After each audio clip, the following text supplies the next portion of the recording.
For you old European cut lovers out there, we have a great clip coming up for you here.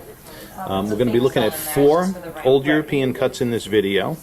The first one that we're looking at here gets a pretty look at I'm putting the ASETs up here on the screen here so you can see also. This is a really nice, it's a diamond in the 180s, a KVS2, genuine antique old European cut. You can see a pretty solid image, and its brightness and contrast is really good for an old European cut. Okay, so and in the way of the real antiques, I'm kind of liking that one. A little bit of darkness around the edges, a little bit under the table, but they all have that to some degree. The second diamond in this lineup is a new old European cut. All right? This one is the only one in this lineup which is an August vintage round, and is a 2.07 carat MSI1. I mean, this diamond is cut for top-of-the-line optics and does have edge-to-edge brightness, beautiful bold reflections under the table. Great example of what we would consider an ideal old European cut.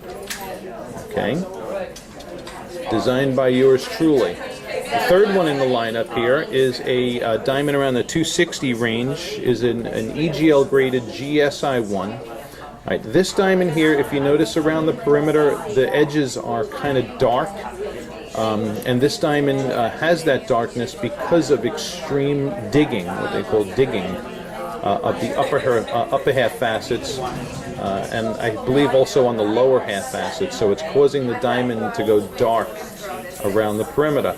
You do have some bright reflections that are happening under the table facet, and if you look at the ASET, you see why.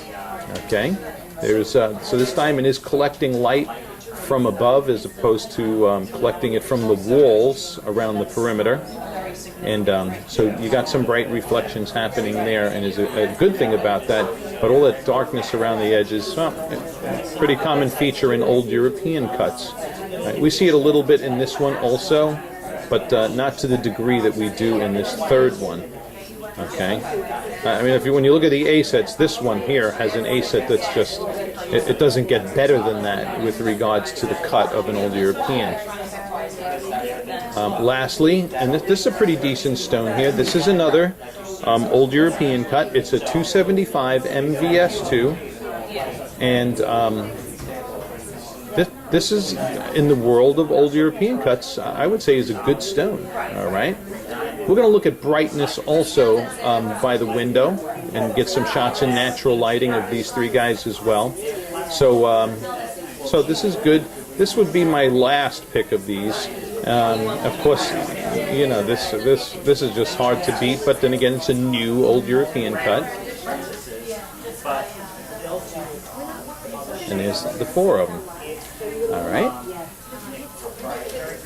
Now what we're going to do is look at fire and sparkle, and then we're going to head by the window.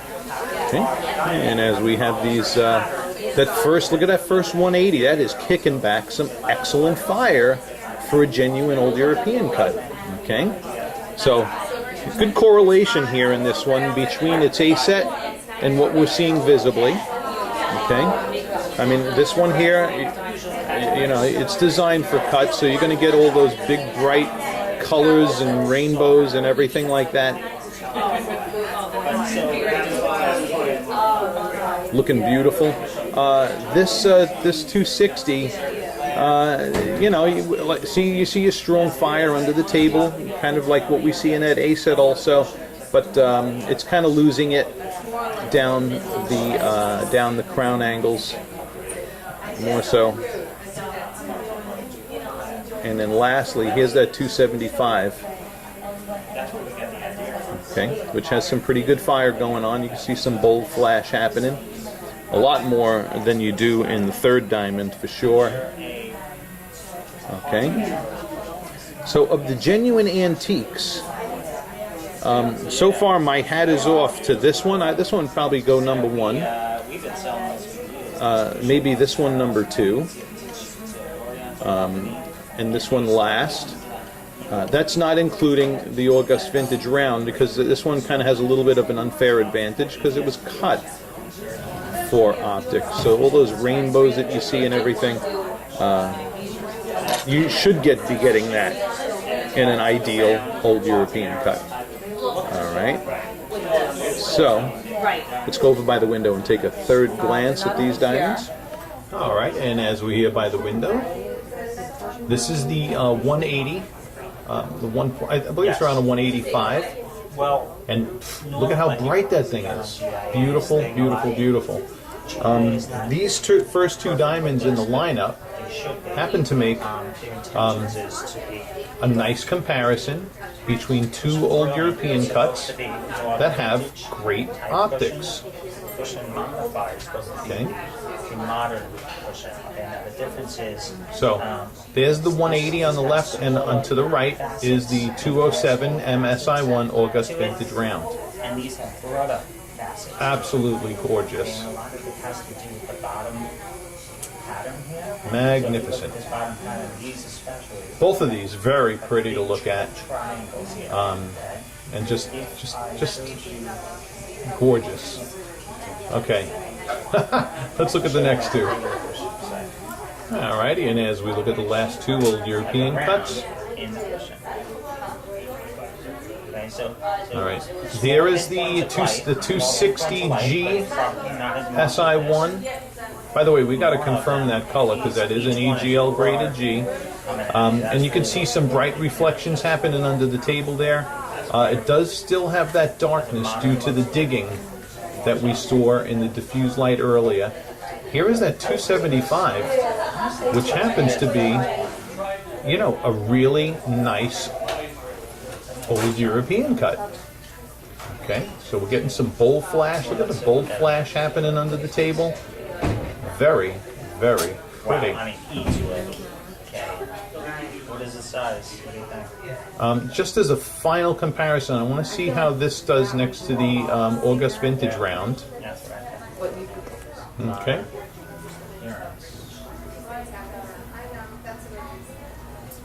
Modified.